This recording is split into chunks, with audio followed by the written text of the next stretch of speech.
Apa kriteria wanita berpergian tanpa mahram? Tolong sambil sumber dalilnya. Ya, dalam agama wanita safar ada dua safar, safar ibadah dan safar non ibadah. Ya, safar ibadah seperti misalnya seorang perempuan safar untuk haji, ataupun safar wanita untuk umrah. Ini dinamakan safar ibadah. Lalu safar yang kedua adalah safar bukan ibadah, mau ke Bali dulu. Kenapa piknik? Nah, itu bukan safar ibadah. Tidak ada khilafiyah, safar non ibadah bagi perempuan dilarang tanpa mahram. Baik. Lantas bagaimana dengan safar ibadah? Safar ibadah ini pun dua. Ada safar ibadah yang hukumnya wajib, dan ada safar ibadah yang hukumnya sunnah. Ya, kalau Anda safar misalnya untuk haji yang kelima kalinya, safar nih iya, haji iya, yang keberapa? Yang kelima kali. Ini safar ibadah tapi bukan safar ibadah wajib. Lalu nomor dua, safar ibadah namun hukumnya adalah wajib. Kamu safar, iya, safar haji, berarti safar ibadah wajib namanya. Jemaah sekalian yang saya hormati, yang dikhilafiahkan di kalangan ulama adalah safar seorang perempuan untuk safar ibadah yang wajib. Kalau safar ibadahnya adalah safar ibadah wajib, ini yang dikhilafiahkan. Artinya dalam dua bentuk safar, safar yang bukan ibadah atau safar ibadah tapi bukan ibadah wajib, yang dua ini dilarang bagi perempuan. Yang dikhilafiahkan adalah safar untuk ibadah wajib, seperti safar haji wajib, atau nomor dua, safar umroh wajib. Antum tahu dalam mazhab Syafi'i, umroh hukumnya bukan sunnah, tetapi hukumnya wajib untuk pertama kali umroh. Untuk pertama kali umroh, wajib bagi perempuan untuk wajib hukum umroh yang pertama kali. Ini dalam pandangan Imam Syafi'i. Maka apabila safar perempuan tersebut adalah safar ibadah wajib, ini yang dikhilafiahkan. Safar ibadah wajib ini seperti safar haji wajib ataupun safar umrah wajib dalam mazhab Syafi'i. Jemaah sekalian, bagian dari safar wajib bagi seorang perempuan adalah hijrah dari negeri kafir. Seorang perempuan tinggal di negeri kafir lalu dia masuk Islam, agama mengharuskan dia untuk hijrah. Tidak ada teman untuk hijrah, maka bolehkah perempuan safar seorang diri dalam safar ibadah yang hukumnya wajib? Dalam hal ini adalah safar hijrah. Jawabannya adalah dibenarkan. Baik jemaah sekalian. Adapun kedua safar tadi, safar yang bukan ibadah ataupun safar ibadah tapi ibadahnya bukan ibadah haji, bukan ibadah wajib, maka dilarang bagi perempuan untuk safar tanpa mahram. Tanpa mahram. Adapun jika ada mahram silakan. Lalu kalau tidak ada mahram jangan. Lantas coba dengar jemaah sekalian, kategori mahram ini yang difahami oleh ulama kita dengan dua pola pemahaman. Ada yang memahaminya ketat. Mahram seorang perempuan adalah ayahnya, ataupun kakaknya, ataupun didampingi oleh orang yang haram menikah dengannya. Ada yang memahami mahram dengan terbatas seperti itu. Namun sebagian ulama, dan saya lebih condong kepada pendapat ini adalah pendapat sebuah riwayat dalam mazhab Syafi'i. Ini juga diriwayatkan dalam mazhab Ahmad, juga diriwayatkan dari mazhab Malik, bahwa yang terpenting dari mahram bukan orangnya, tetapi dipastikan ada orang-orang tertentu yang bisa memastikan keadaan seorang wanita dalam keadaan aman lahir dan batin. Paham maksudnya? Ini perempuan ini mau safar umroh, umrohnya umroh sunnah, wajib ada mahram, betul.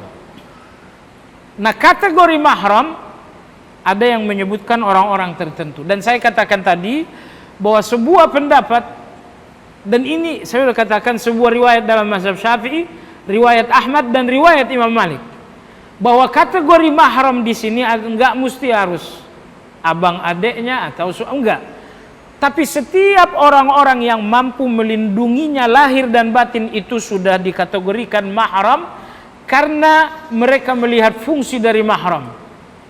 Fungsi mahram apa? Karena orangnya kah makanya harus ada mahram? Misalnya si Fatimah mau umroh, kakak kandungnya adalah si Abdullah. Apakah fungsi mahram itu karena orangnya, diwajibkan mahram karena orangnya atau karena fungsinya? Apabila mahram diwajibkan karena orangnya, maka berarti mahram itu hanya orang-orang tertentu yang dijelaskan dalam dalil. Itu kalau kita memahami mahram sebagai orang. Tapi kalau kita memahami mahram sebagai fungsi, maka bisa saja mahram itu orang-orang yang mampu berfungsi seperti fungsinya mahram. Baik jamaah sekalian, kedua pendapat ini sama-sama punya nilai plus dan punya kekurangan dan kelebihan. Orang yang mengatakan bahwa mahram itu harus saudara misalnya, mereka mengatakan kata mahram artinya apa? Mahram artinya haram dinikahi, ya sudah. Dari kata-kata mahram jelas bahwa mahram itu harus orang yang haram menikah. Dalam hal ini salah satu contohnya adalah ayah kandung ataupun saudara kandung. Mereka mengatakan mahram itu adalah orang sesuai dengan kata mahram, yaitu orang yang layak dinikahi, orang yang haram dinikahi. Nah, ada pun orang-orang yang memahami mahram bukan orangnya tapi fungsinya, mereka juga punya dalil. Di antara dalil mereka, ini dalil yang paling kuat, riwayat yang sahih. Di zaman Umar radhiyallahu taala anhu, Umar radhiyallahu anhu memberangkatkan semua istri Nabi sallallahu alaihi wasallam untuk haji. Padahal haji ini bukan haji wajib, karena mereka telah haji bersama Nabi sallallahu alaihi wasallam. Namun kali ini di zaman Umar mereka diberangkatkan haji oleh Umar, bukan haji yang pertama, berarti bukan haji wajib.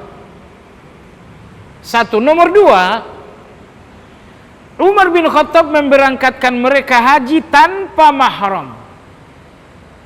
Mereka hanya didampingi oleh dua orang sahabat. Mereka didampingi oleh Utsman, lalu mereka didampingi oleh Abdurrahman bin Auf. Inilah dua sahabat mulia yang ditugaskan oleh Umar radhiyallahu anhu mendampingi para ummahatul mukminin untuk safar ke Mekah, safar ibadah tetapi bukan ibadah haji, bukan ibadah wajib. Nah, andai kata safar para ummahatul mukminin harus ada mahram dalam pengertian harfiah, memang mahram, mestinya Aisyah didampingi mahramnya Abdurrahman bin Abu Bakar. Mestinya Ummu Salamah didampingi oleh putranya Umar bin Abi Salamah. Mestinya Hafsah didampingi oleh ayahnya Umar dan lain-lain. Tapi Bapak Ibu sekalian, Umar memberangkatkan semuanya tanpa mahram, hanya didampingi dua orang yang terpercaya, Utsman dan Abdurrahman. Apa yang dilakukan Umar ini tidak ditentang oleh siapapun, sehingga keputusan Umar ini tidak ditentang, seakan-akan ini adalah sebuah kesepakatan bahwa ini adalah boleh.